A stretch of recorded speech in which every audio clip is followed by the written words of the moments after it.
that bass up, diplomat. Hey, yo, Ren, turn that up.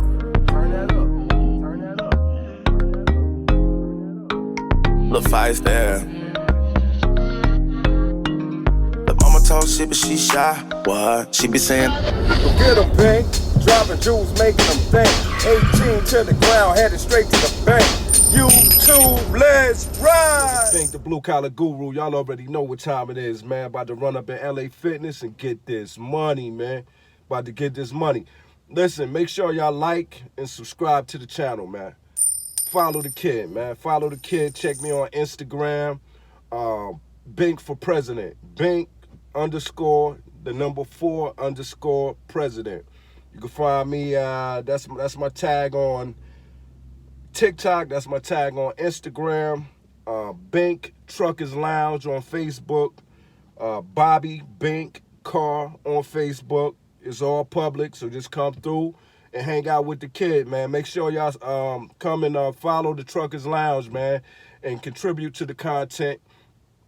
Ask questions, and I'm gonna try to deliver y'all some information, man. I got Calvin Leaks following me on there, so he's definitely a wealth of information if you're trying to be an owner operator, things of that nature. So make sure y'all follow the kid, man. I got some good information coming. Life after Yellow, my final thoughts. Let's get this over with.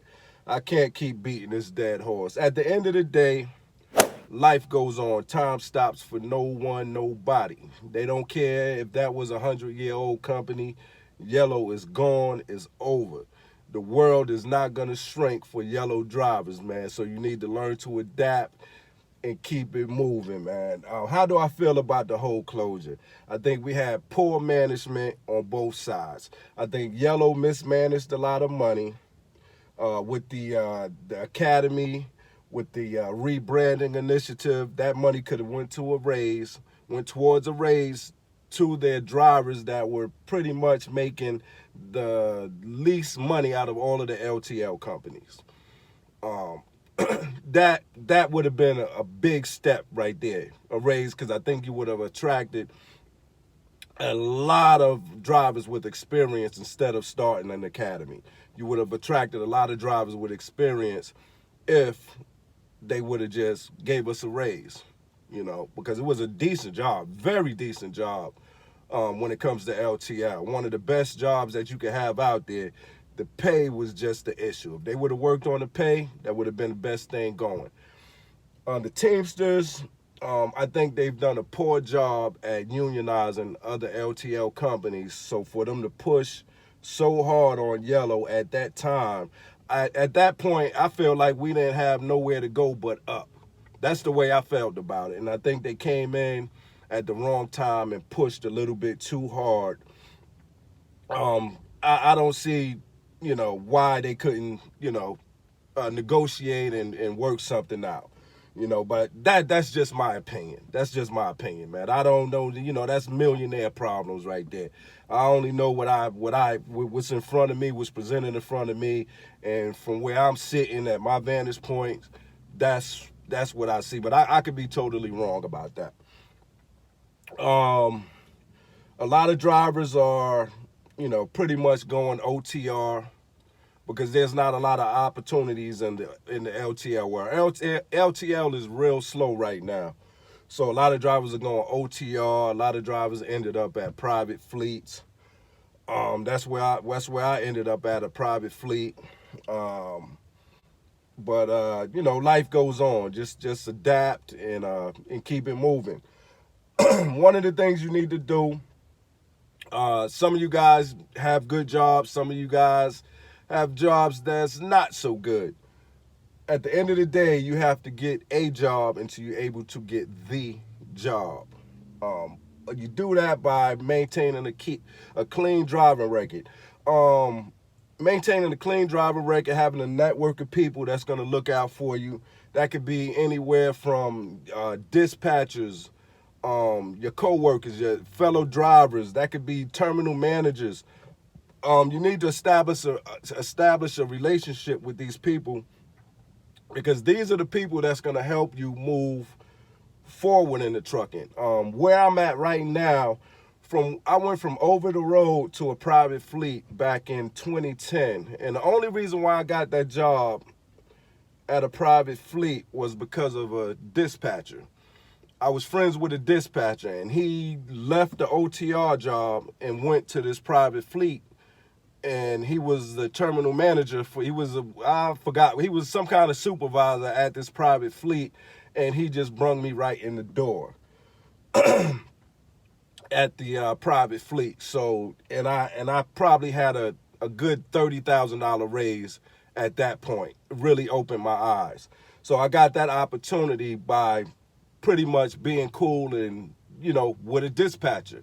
A lot of us, we get into these jobs, especially over the road, is the drivers against the dispatchers, the drivers against the terminal manager. You have to establish, in trucking, to be successful, you have to establish a network of people that's going to look out for you.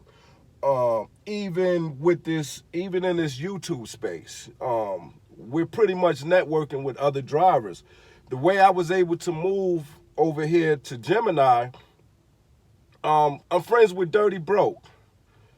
A friend of Dirty Broke's, pretty much in the South, put in a word for me over here at Gemini and got me right in the door. When Yellow closed down, I promise you, I didn't miss a paycheck. Yellow closed down one week, I was at Gemini the next week.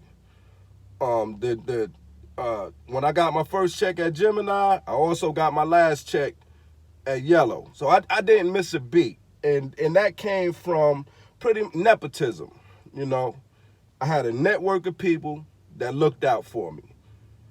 Even though I used, and shout out to Richard Shoemaker. Shout out to Richard Shoemaker, man. As soon as I called him, he called Gemini and put in a word for me. I called Dirty Broke. Dirty Broke got on the phone and put in a word for me. And that was just from having a network of people to look out for me, man.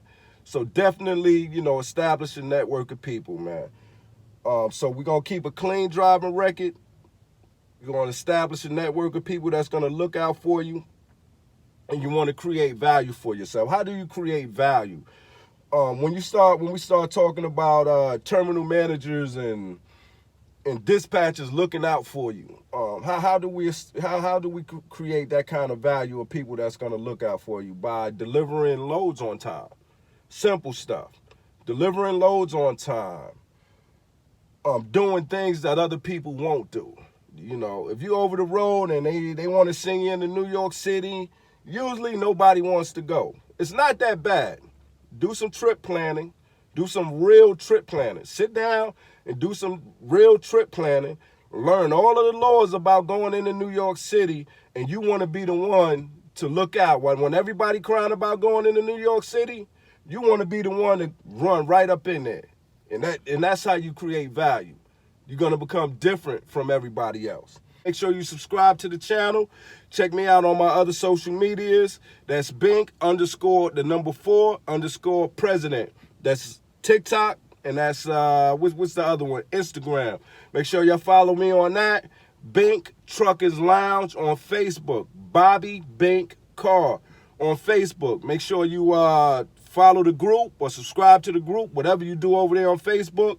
And let's put this information out, man, for these new drivers, man. But it's your guy Bink. I keep the shiny side up and the dirty side down. Peace. Go get 'em, Bink. Dropping jewels, making them think. 18 to the ground, headed straight to the